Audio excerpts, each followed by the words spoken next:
Hey, what's up, guys? Tugi here, back again. Finally! I'm sorry. I'm a terrible, terrible YouTuber. What can I say?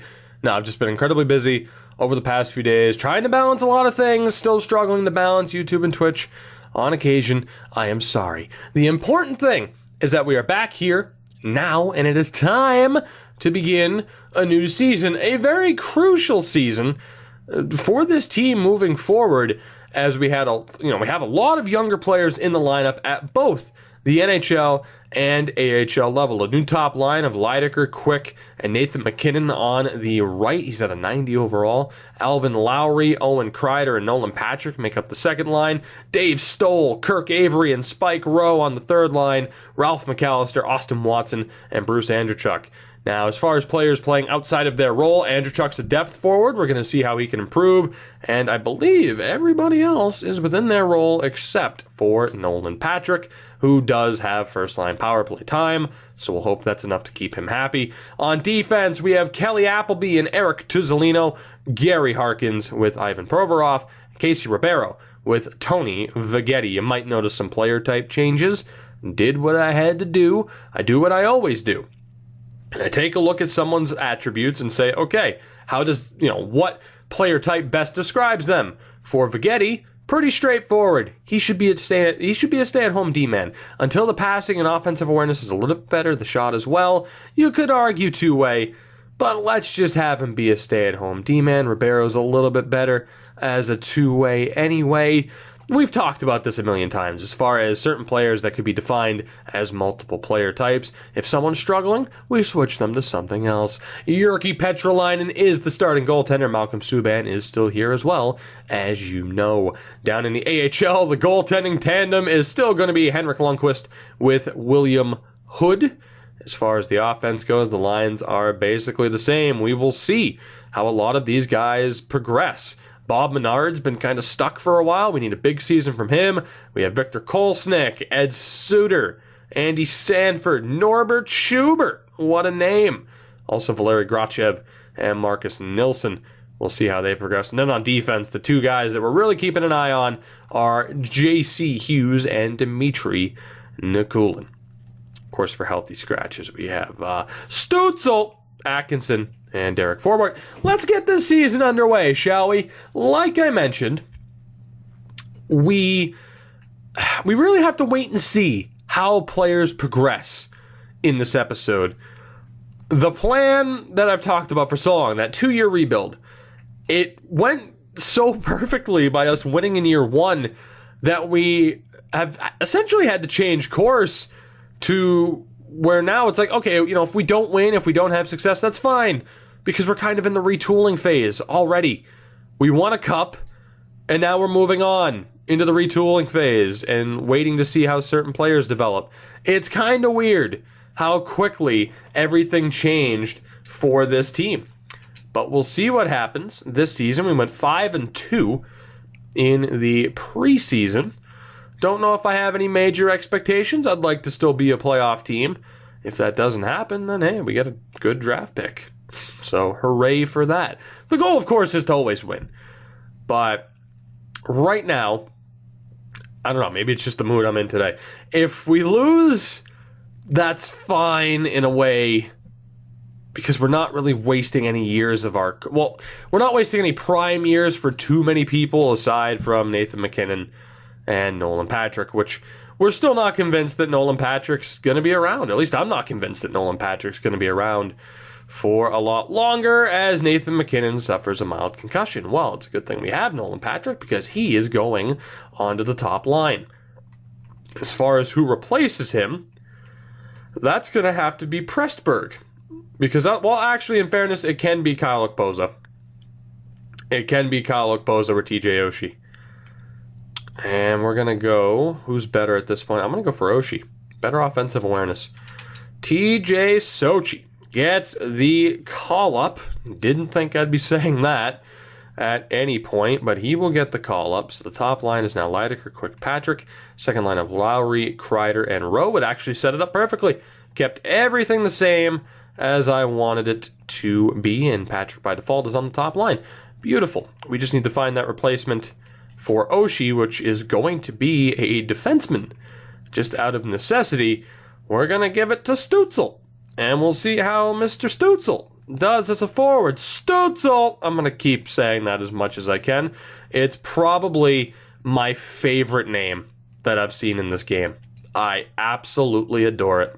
It is great. So we'll have him there on the third pairing. Why not? Hell, I could put him up on the second pairing if I wanted to. Christopher Stützle is in the team. It's just a fun name to say. If it was easier to get Whalers jerseys and to customize them, I still don't think I'd put Stützle on the back, but I'd be tempted. Kelly Appleby, also injured. That is the one thing that could kind of derail my my PMA at the moment. My positive mental attitude about this team is if we just suffer injury after injury after injury. We'll call up Derek Forbort. That way all we have to do is just go best Lions. Although, what did that change? It put Oshie on the left for some reason. There we go. We're back to normal now. Defense is Forbort and Vegetti. And I'm okay with that. Power play still has Nolan Patrick. We're good. We are good. So again, I will apologize for having, the delay in between episodes. I still aim to have daily uploads. Believe it or not, that is always the target goal. But between, some of you might not know, I still have a job. So, it's trying to balance that on top of streaming regularly on Twitch and the whole YouTube deal. It can be tough sometimes, especially too if I get called into work and it's unexpected. I work with family, so it's kind of tough to be like, no, I can't come in, because my whole setup right now is, honestly, it's an incredible kind of really fortunate situation that I certainly don't take for granted. Being able, as we get a trade offer for Evander Kane, absolutely not. Being able to work with family, they help me out in ways that allows me to kind of do what I'm doing now on YouTube and Twitch. It allows me to do this a lot more regularly and consistently than I'd be able to do otherwise if I had, say, another normal job, which I have had normal jobs. They're okay, but needless to say, with a normal job, you can't always have as much time as you'd like when you're trying to, be a regular, I guess, content provider on YouTube and Twitch. So I don't know, because I know I've explained this to people on the Twitch side of things, which it's easier to do so, because, there's live interaction when it's on Twitch, as opposed to this, where it's like, I got to scroll through the comment section. I'm not saying it's difficult, I'm not saying it's a problem, I'm just saying it's a factor. Point being, I'm sorry, I'm terrible, I will still be my goal is still to upload regularly. It always is. And if I hit that goal, awesome. If I don't, then I apologize. I'm going to leave Stützle in the lineup. Sorry, Oshie, you're out. You are out of here.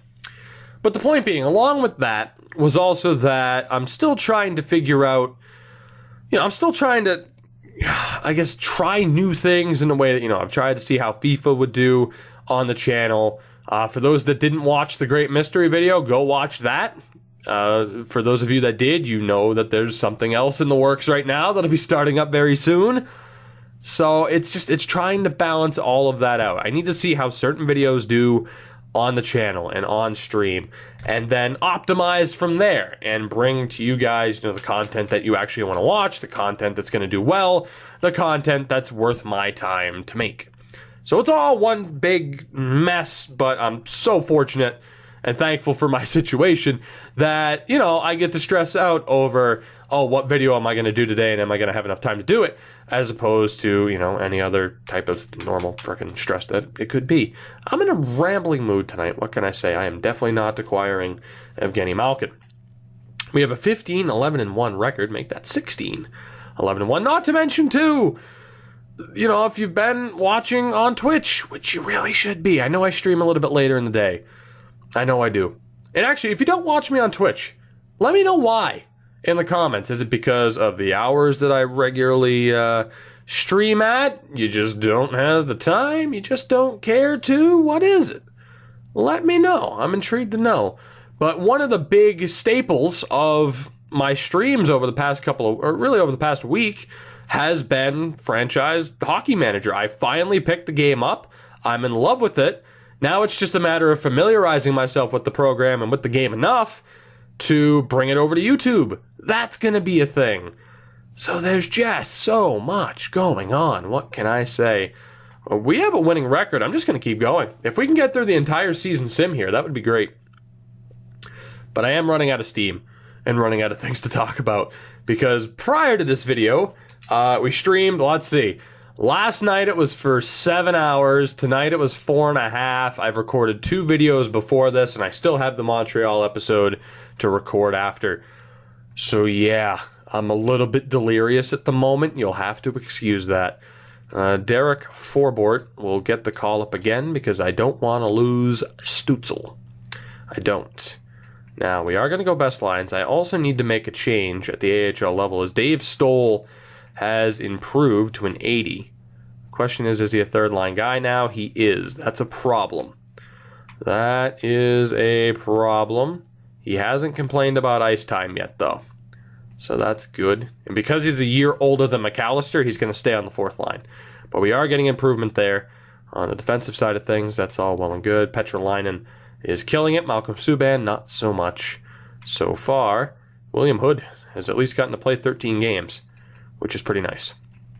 The change I was going to make was taking out Kyle Okposo for our other scratched defenseman, the Atkinson, Cody Atkinson. As we're going to look to, let's see, let's get righties on the right, burning down the house. Actually, we got all righties on the right except for McGillis. So let's do that. Sanford goes up. We're going to go with Stutzel. Actually, you know what? I'm going to put Stutzel on the top line. Stutzel, Sanford, Grachev, and we'll go with Grachev over Nilsson. So who can play center? So I guess Carl Hagelin will stay. McGillis is a 70. Schubert's a 70. 70, 70, 71 there. 76 for Pressburg. 72 for Menard. Who was the 71? It was him, so Menard. And let's put Schubert there, I guess. So we got our low top 6s. We got our medium top 6s. And then on the left, let's go with McGillis, Kolsonic, Hagelin, and we'll actually put the Atkinson. There we go. So our lines at the AHL level are a disaster. But we'll see what happens. We'll see how it goes. The team is awful. And there's another injury while talking about how it can ruin my day.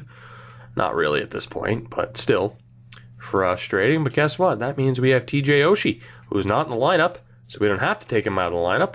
We can just call him up and do this. And there we go. So it's going to be... we'll just put Oshie on the left. That's fine. And Spike Rowe used to be a center. You know what? We'll still play McAllister there, though. He's a little bit better defensively. So that works. That indeed works. Defense is Harkins, Viggetti, Ribeiro, and Forbort. Cool beans. So we have to edit the scouting again. We're trying a little bit different tactics this time with the scouting. We're not scouting certain regions for as long. Try and get more information. The completely imperfect science for that. Sam Bennett, and I believe that's Christopher Ian for McGillis and Rokon. No thank you. To be honest, I'm going to edit the trading block. I don't really like... It's weird. With FHM, Franchise Hockey Manager 4, if you don't know what that is, check it out. The game, I got it on sale for $30 US. It's probably back up to 40 at this point, although I would say, despite that seeming a little bit pricey, the game's worth it. I don't know if I want to sit here and try to sell you on FHM 4. I won't, for now. For now, just know it's a tremendous game that you'll be seeing more of on this channel very soon. But I prefer the AIs to come to me with trades in that sim, in that game. But on here, I just prefer to go and find the players that I actually need, as we just lost Gary Harkins to a concussion. Good Lord. So Forbort got the call up. Who's it going to be now? Banting. It's going to have to be Phil Crosby, because I don't think we'll lose Phil Crosby to waivers. I don't. So Phil Crosby, the talisman of this team, gets the call up. Let's go ahead and set that up. Beautiful. So injuries have definitely been a factor so far for us. Our third line is now our second line. Isn't that tremendous?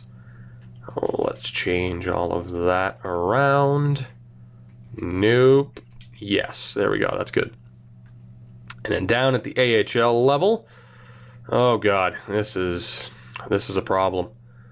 So we have to take Stützle out for Okposo, and then have Stützle replace Phil Crosby.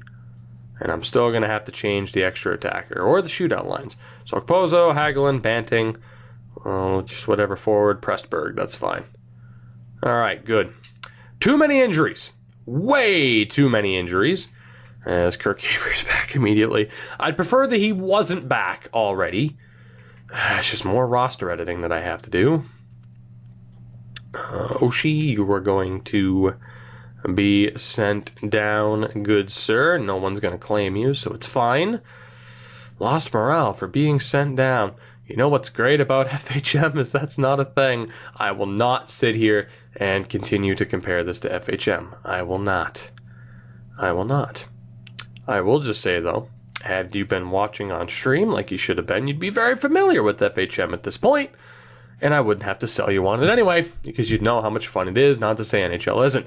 What else can I talk about, rather than rambling on about a game that I'm not currently playing? Although, speaking of games that I'm not currently playing, speaking of games that I'd like to play, you know what? No, I'm not even going to get into that, because that just gets into other things I want to do with this channel, aside from just NHL content, which takes away from the time that I have to make NHL content. You guys don't like that. We are somehow in third place in this division. Nathan MacKinnon, squeaky chair for the win. It's the damn arms to this chair. They're the worst. We're in third place in our division. Nathan MacKinnon is a point-a-game player. We're not fully healthy, nor have we been for basically all season. Let's go ahead and sim to the trade deadline, and we'll take it from there. We know the Connecticut Whale are going to be a bad team. For them, it's more about player progression. For the Whalers, if you make the playoffs, sweet. If you don't, so be it. But let's just get there. Obviously, in this episode, we're going through the entire regular season at this point. We're making pretty good time, despite the ungodly amount of injuries. Holy shit. All right, who gets called up now? Are we going to risk losing Banting? Yeah, we can risk losing Jody Banting. He's not that great, really, if you think about it. So, we'll go best lines here. Again, Stoll gets sent down. There we go. That's looking good.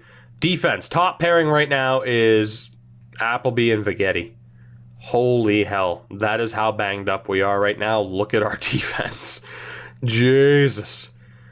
Rough days for this franchise here with the crazy amount of injuries. And then down in the AHL, I have no choice for the moment. Let's just go best lines. We'll go to goalies. We'll take out Kravchenko. We'll bring in Hood. And then Kronwall, there's really nothing I can do about him, but that's fine. So Lundqvist and Hood are the goalies. Defense, we're good. So right now, who's a healthy scratch? All right, we're actually fine. Yeah, we're actually fine.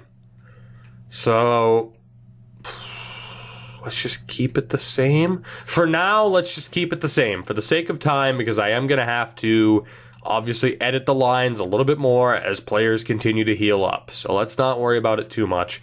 Somehow, we are continuing to win games. That is mind-boggling and simply defies logic, unless our top line and goaltending is that good, apparently. I'm actually going to send down Derek Forbort instead of Banting. And we know Forbort's not going to get claimed with that cap hit. Let's go best lines yet again. Change those two around. That's looking good. Defense is looking at least a little bit better. We got to change the power play again so Nolan doesn't complain about ice time. And then down in the AHL, let's go best lines. And actually, let's take out Forbort now for the Katkinson. And we're good. For now. Again, we will fully optimize that with prospects getting the most playing time once everybody's fully healthy, which who knows when that will be. That basically hasn't been a theme all season long.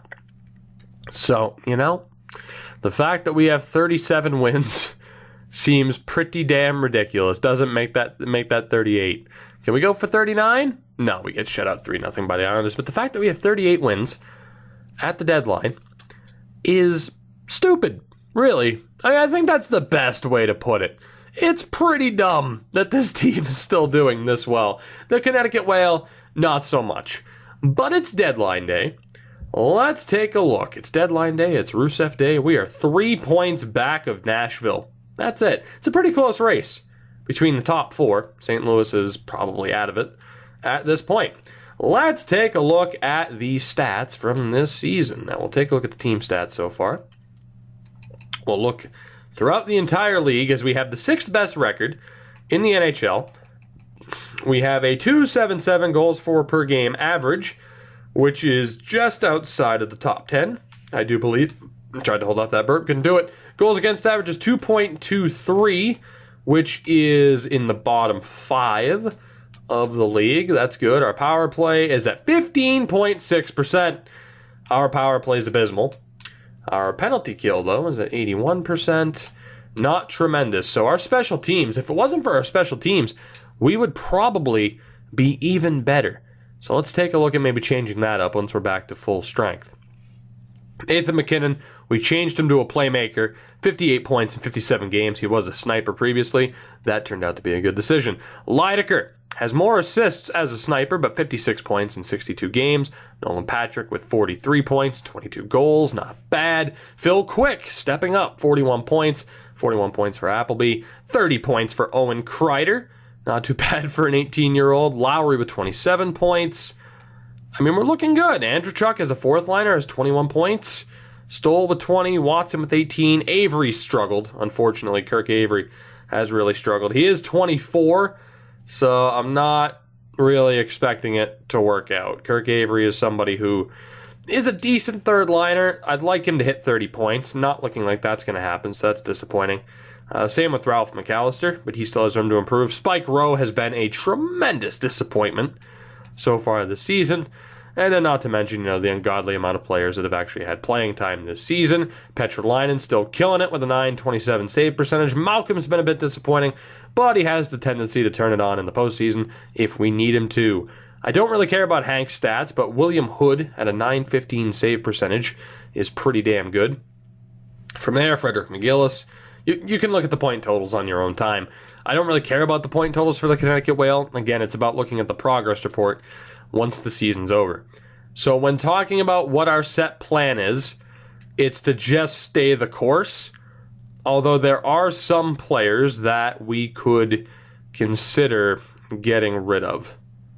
Definitely. Kravchenko being one, just to kind of cut ties with him, although he was... we don't even need a fifth goalie because that other guy is signed to an AHL deal. So we can afford to get rid of him. Of course, we have Weaver back in junior.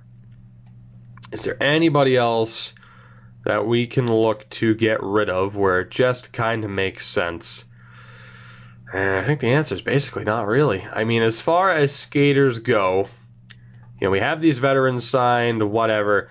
Phil Crosby, we'll keep him just because he's almost like... he's not Rumble, but he's Rumble-esque in the fact that he's going to be on this team. Why the hell not? Banting, not going to make it. Not worth trading him right now because we just have to bring in somebody else. But he's not even worth anything. So, at the end of the year, Banting's going to be let go. Stutzel, unless I decide to keep him, kind of like a Phil Crosby type, they're gone. There's really nobody to get rid of. There are players who are absolutely not going to make it on this team, and we will get rid of them in due time. But they're not worth anything, so it's not really worth getting rid of them now. The only guy worth getting rid of is Kravchenko, and we'll bring in a healthy scratch forward. I just need to find a team that can fit another goalie onto their roster. And let's see. There we go. Vegas. Vegas should work.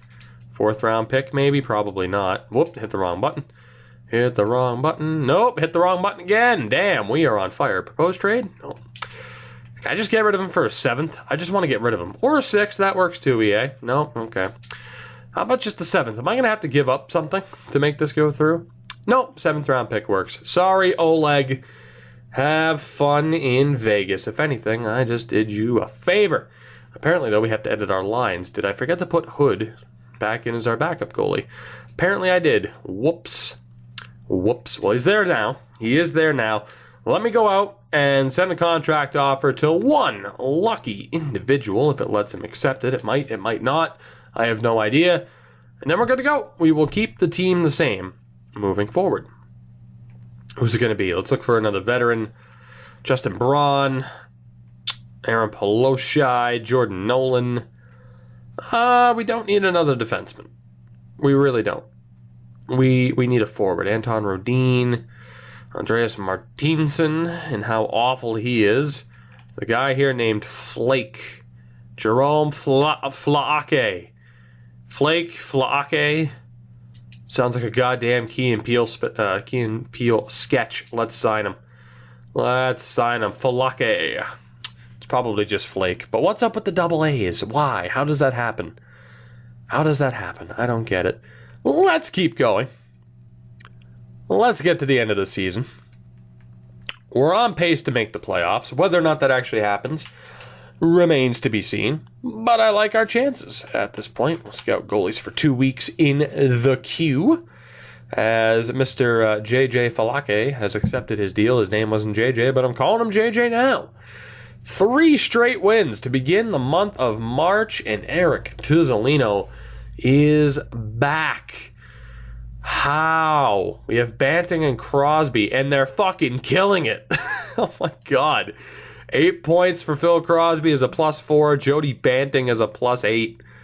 How does that make sense? Well, obviously I have no choice but to put Tuzzolino back in, but that is incredible. Banting, I'm sorry. You have to be sent back down. You are the weakest link. Goodbye. That is a reference that a lot of people might not get.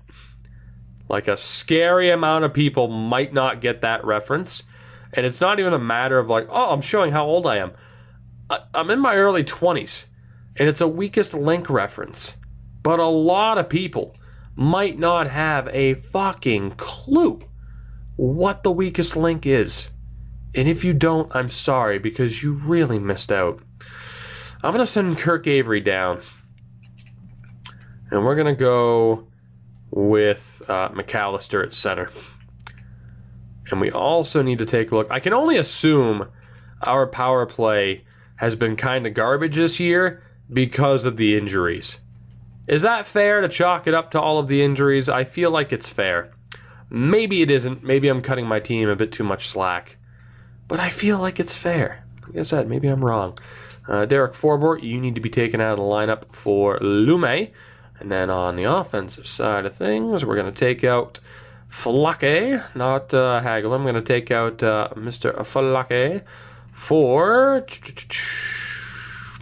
the Catkinson. And Carl Hagelin is going to be out for Kolsnik. Again, I don't believe we're still at 100%. We are not. We're going to wait until Provorov comes back before putting the proper amount of time into updating these lines, as we should.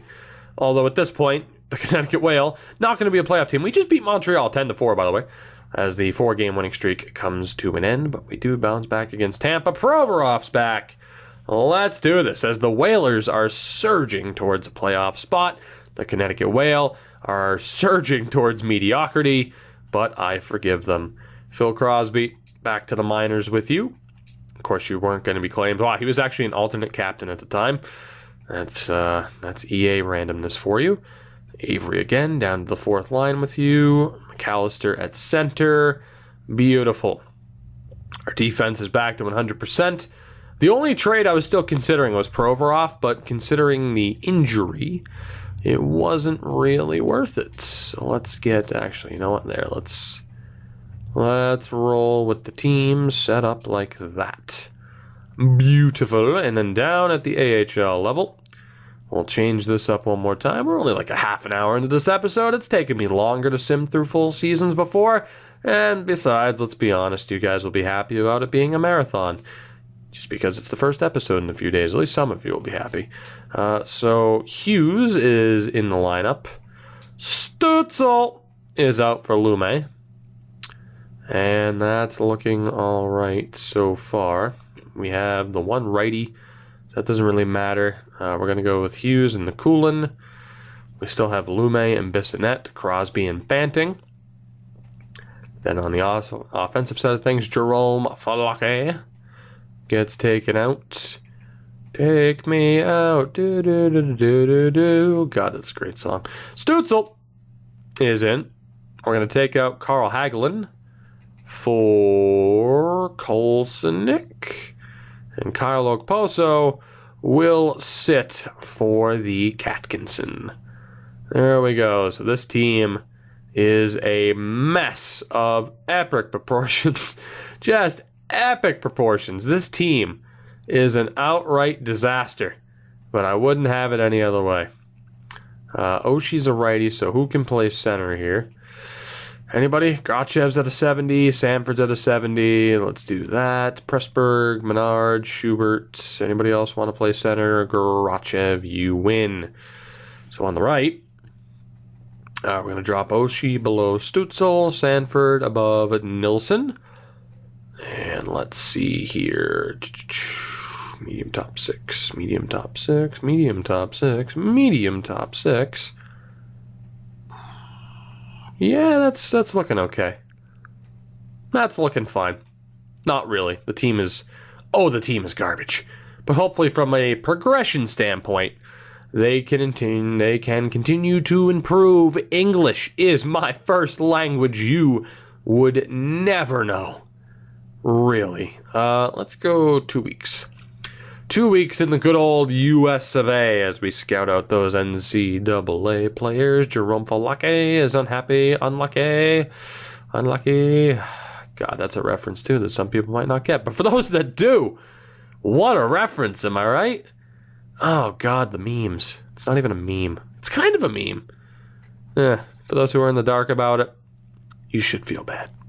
You should. We are in peak rambling territory right now.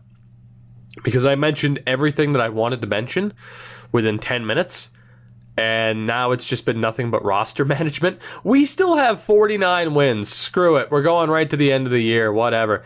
We'll leave it as a surprise as to whether or not we actually won a division title or whatever. But we have 50 wins. Can we make it 51? No, we can't. We do lose. Technically, we lose 4 out of our last 5, and we did lose our last 2.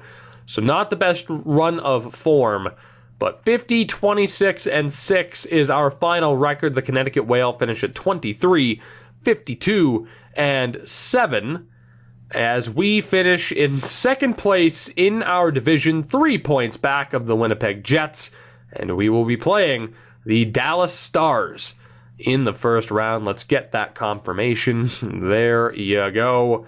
We're playing the Stars in round 1. Of course, we'll begin that journey, that trek, in the next episode. What I want to take a look at, though, is our stats from this season at both the NHL and AHL level. So we technically finished 4th in the league. Vancouver takes home the President's Trophy. The top 4 teams, all technically from the Western Conference.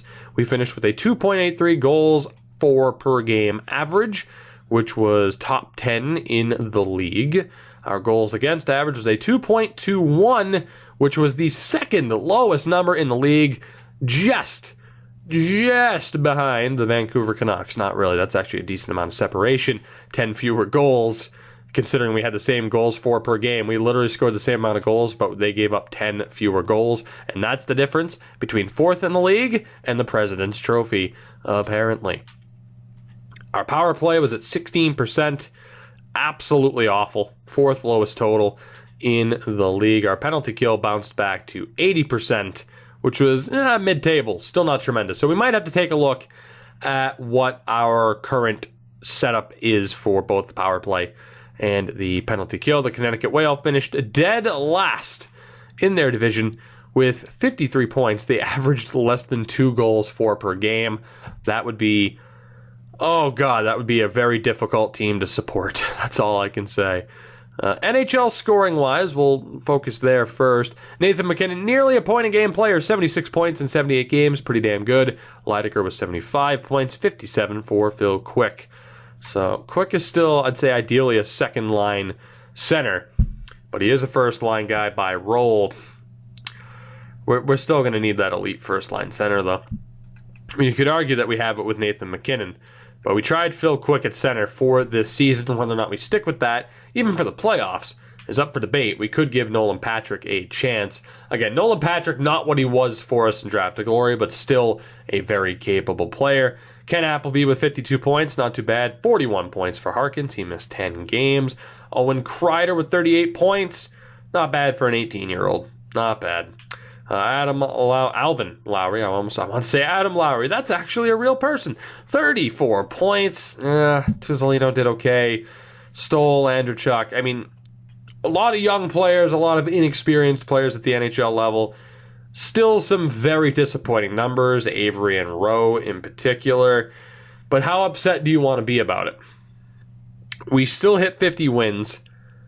We're still in the playoffs. We finished 4th in the league despite having these underperforming players. Jyrki Petrolainen killed it with a .929 save percentage and 10 shutouts. Malcolm Subban, yet again, not quite what we wanted him to be, but it could have been worse. So I guess that's my question, is what do we look to do? Petrolainen with the second highest win total behind Vancouver's Thatcher Demko. It's just a matter now of how do we progress. You know, you can look at this past season and be disappointed. I'll let you look at that number or those numbers on your own time. Same for the AHL. But it's really just how do you want to look at it? We struggled. We had some underperforming players, but all of them are pretty much younger, and we still had a great season. So how upset can you really be about that? I'm not entirely sure. And unfortunately for Hank, I don't think at 44 years old, a Calder Cup was ever going to happen. And it's definitely not going to happen because we didn't make it. But what an effort from him. So the last thing we'll do is we will give you the look at the progress reports from this season. See how things went for us. So whether or not you want to look at the natural growth overall or the statistical growth, that is up to you. We could look at statistical growth. I'll look at natural growth, although we know Leidecker is technically up by a point right now. Petrolainen's currently at 90. He started at an 87. You know, we'll look at statistical growth. That's fine. Tuzolino up to an 89 at the moment. Harkins up to an 87. Alvin Lowry is actually down a point. So natural growth, he's actually an 85. Statistical growth, though, he's only an 84. Funny how this system works. Spike Rowe is up to an 80, no matter how you look at it. Ralph McAllister is up at least 1 point, potentially 2. We're just going to, let's just look at natural growth. Tony Viggetti is up by a point. McAllister went up by a point, guaranteed. And then down in the system, this is what we're really looking forward to.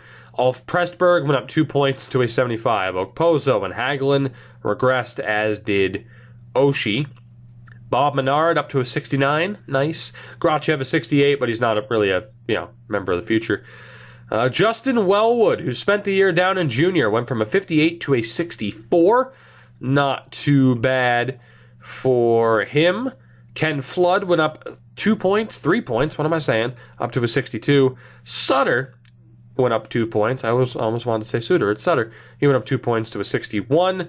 Darren Bradford up 4 to a 61. Maurice Bissonnette, who played the entire season, only went up 2 points. I don't think he's going to make it.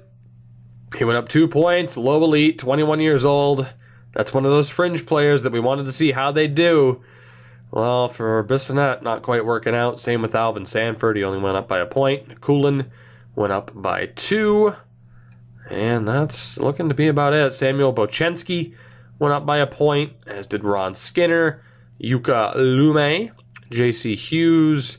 Atkinson didn't improve at all. Joshua Weaver, down in junior, went up by 2 to a 53. So some of the players, if not most of the players that I was concerned about, not progressing, it turned out to be the case. They didn't really progress. So, again, the question heading into the next offseason is, do we just get rid of them before it's too late, or do we continue to give them an opportunity? That, though, is not the task at hand. We will cross that bridge when we come to it.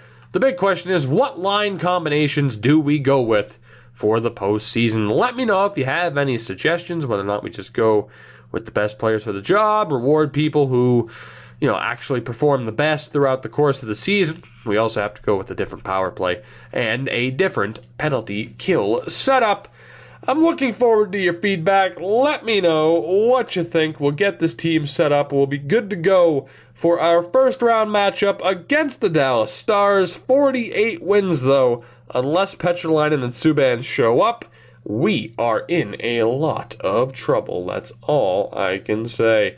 So guys, again, thank you so much for checking out the episode. I do appreciate it. Again, I'm sorry for the delay. Hope it was worth the wait. Feel free to support the video on the channel if you have not already done so. The links are in the description to my Twitter and Twitch. You know all this.